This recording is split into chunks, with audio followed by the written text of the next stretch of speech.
I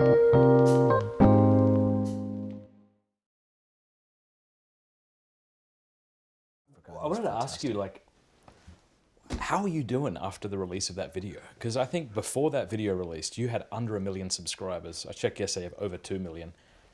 Did that just make way more of an impact than you thought it would? It did. I mean, we knew before we went on the African trip, because we went on the African trip in January of 22, and at that point we had filmed almost everything else, and we knew we had something special, but I didn't expect it to quite make the impact that it did. And there was also the question of, because it's a Daily Wire, it's behind it's subscriber content. And so, were you hoping it wouldn't be? Was there a part of you that thought, let's just go? Well, it's an interesting thing. I had a conversation with the Godkin Jeremy Boring about many conversations about, like, the film, of course, and how we're going to distribute it. And he actually said to me, this is what he actually said. He said, I said, well, are we limiting the number of people who can see it if we don't release it? And he said, well, he said, at the time we had 600,000 subscribers. He said, well, who says that we couldn't get, say, 300,000 more people to subscribe just to watch this? Yeah.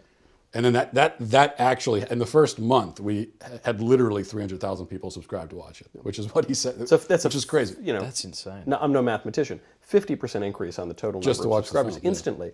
Yeah. And the thing is, it's... You went to Yale. Listen, fellas, I took AP Calculus, all right, in high school. When that came out, that was, a long time ago now, it's still changing laws. It's still happening. I mean, all over the country, this is still happening. Praise God. Yeah. I'm sure you probably couldn't fully anticipate the pushback you'd get from people. Maybe you in a general way, you could probably envision it, but I have no idea what it's been like having these individual attacks coming at you. But do you kind of see this as kind of the Lord's will for you to fight this fight? I think so. Yeah, for sure. I mean, and then you kind of take the crosses when they come. Yeah. A lot of people don't. I mean, there are a lot of security-related things that I can't even talk about publicly, just because it's better to handle privately. But people don't understand, these trans activists, just how vicious and bloodthirsty they are. People don't really understand that until you are in their crosshairs, because they, the way they look at it is, if you're questioning the transgender ideology, it's like you're questioning their very existence. They use the word genocidal. Right. There was a trans activist that just this week was talking about how there's a genocide of it's a viral tweet about there's a genocide of trans people, and then he listed all these laws that are being passed. And you hear genocidal, you think, well, that's hyperbole. Of course it is, but in their minds, they really think that this is an actual genocide. And so also in their minds, they're justified in any response whatsoever. And if that means attacking you, if that means coming after your kids and your family, that's all on the table. And so, I knew that going in, that would be their response. But once you're in the thick of it, it's a different deal. You picked a fight. I mean, I'm not sure exactly what, I actually, unfortunately, am aware of what we're allowed to say on YouTube. So I'll choose my words carefully so I don't shut down your stream. It's okay. You are picking a fight with people who don't quite have it all together up there, let's say. I mean, or probably the most visibly not having it all together up there, people on planet Earth. And you're saying, hey, you guys, what you're doing, that isn't right, and your vision of the world is totally wrong. So you're going to get blowback unlike anyone else. It seemed to me what you were doing, though, is that you were going after the activists, those who should know better, those who know that they're lying. But I sensed a lot of compassion in that video towards those who are suffering. Like, it wasn't like you were going after the suffering and being like, you're bloody mental. Yeah, that's part Rather, of, you're going after university professors. That's part of the conversation too. Is people there's always this debate about how should you approach this issue or any issue. What's the right approach? Should you be more aggressive and blunt, or should you be more gentle? And it's like, well, it depends on the situation, right? It's not. We have to get away from this idea that we have to have one agreed upon approach, and every other approach is automatically wrong. So if I'm on a cultural level, if we're just talking to the culture, then I think to be blunt and more aggressive is the right approach. If you're talking individually to someone who's actually struggling with this, who has is confused, then yeah, on an individual level, you're going to be more gentleman. I had That person in the show, forgive me, I actually forget, was it a man or a woman? And this person regretted transitioning on your show, on the...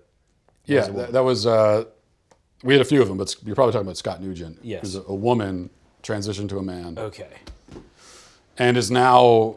Bless her. Part of this movement going, she's going to state and advocating for laws banning trans in kids anyway. No, that's the takeaway. Like, people I know who watch it are just, they love it. And those who are really afraid that it was going to be overly critical on those who are hurting were like, it wasn't like that at all. In fact, I saw some response videos to What is a Woman from people who are bashing it and actually saying, no, I haven't watched it. I'm like, why would you even admit that? Just... There's so many. Yeah, and that's the thing. Once you talk to the people that have been caught up in this, and that, you know, Scott Nugent. So, sorry, Scott is a woman? Is a woman Okay. who transitioned to a man later in life, not as a kid. But since she can't become a man, she's a woman who goes by Scott. Right. Okay. Right. Could say Scotty, you know. Why And she says in it's rare that you hear it put so you know, cogently and clearly from people that, but she said, she says in the film, I'm a woman who got a surgery to appear like a man, but I will never be a man. But that whole, and I think it's the most powerful part of the film is that interview with her, but the whole interview, because I talked to her for at least an hour, and it was, we left, it was even more intense in person than it comes across in the film. But this is someone whose whole life is just destroyed. And she also talks about how she, you know, what the surgeons did to her is going to kill her eventually. She's not going to live. She's probably not going to live to be, you know, 85 years old. Yeah, that's something that doesn't get said very often. Right. And once you talk to the people or the detransitioners, once you talk to them and you see just how horrific this is, like it becomes easier to take a more aggressive approach. Withstand the blows of the pushback. I got a call from, I won't say who, but from a prominent conservative about you. I'm fielding calls about you now because you went after Dylan Mulvaney in this very, you know, direct and blunt, and some have said aggressive way. And this person was really calling sincerely and saying, "What should I think about this? Was he too mean, or was you won't say who this was? Maybe I'll say privately, but no, I won't say publicly. And he was sincerely asking because I think he was sympathetic to your view, but he heard blowback too. And my answer was kind of like the answer you just gave, which is, it's kind of like when you have a debate. You know, if you have a debate with someone over a cup of coffee or a drink or something, then the purpose of that debate is to persuade that person and to take a mile in their shoes. But if you're having a public debate, it's not about them. It's not about them. It's about persuading the audience, and so that's a very different.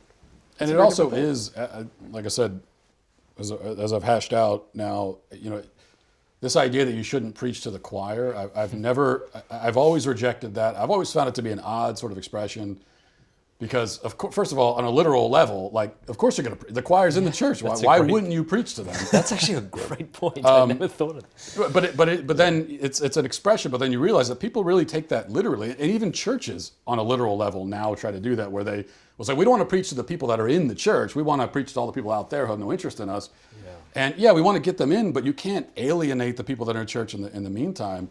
And there is something to be said for rallying and emboldening your own, you know, your audience that have actually come to listen to it. So I think one of the reasons why we've gotten to this point on the gender issue in particular is that people who know better, which is most people, are cowed into silence. They're afraid. They're, you know, they don't know if it's okay to speak up and say out loud what they know to be true. And so a big part of the strategy is to speak to those people and say, no, it is okay. Yeah. Everything you think about Dylan Mulvaney that you think in your head and you say is to your true, friends. And you're allowed to say it out loud. Here, watch me, I'll do it. The problem for Dylan Mulvaney, though, where I have some sympathy for him, empathy almost, is I'm a woman, no, where he's an actor, and he was trained as an actor, and I think... I watched your video on this. Did you see? Yeah, I kind of fleshed this out a little bit in the video, thank you. I believe that the way that actors are trained today, the way that 100% of actors are trained, is based on Freud and Stanislavski and a kind of new school of acting that really, really messes with your head and is very different from an old school of acting. If you think of like Streetcar Named Desire, You got two schools of acting totally on display here. You've got Marlon Brando, he's the new school, well, he just kind of mumbles and he doesn't like this, and it's very naturalistic. And Vivian Leigh, who's the old school, which is more mannered and representational and a little less psychologically affecting. And I just wonder if he is so in the thrall of this ideology because Freud and the artistic movement that came after him really just messed with this guy's head. Like, I think he's probably sincere. I don't think he's just joking, he's just happens to be totally wrong. Now, I haven't Thank you so much for watching that clip. If you want to watch the entire thing, go over to mattfradd.locals.com. Locals is like a non-woke Patreon. So if you want to support the work of Pints with Aquinas, you can do that over there, mattfradd.locals.com. And when you do, you get a ton of things in return. You get bonus podcasts, you get bonus episodes of things, you get monthly spiritual direction with Father Gregory Pine, you get monthly audiobooks, you get our print newspaper sent to your door quarterly, and we even pay for shipping. There's a ton of things you get, and you also get the satisfaction of knowing that you're supporting the work of Pints with Aquinas. mattfradd.locals.com. Thanks. Pay Thursday's salary. Pay Thursdays.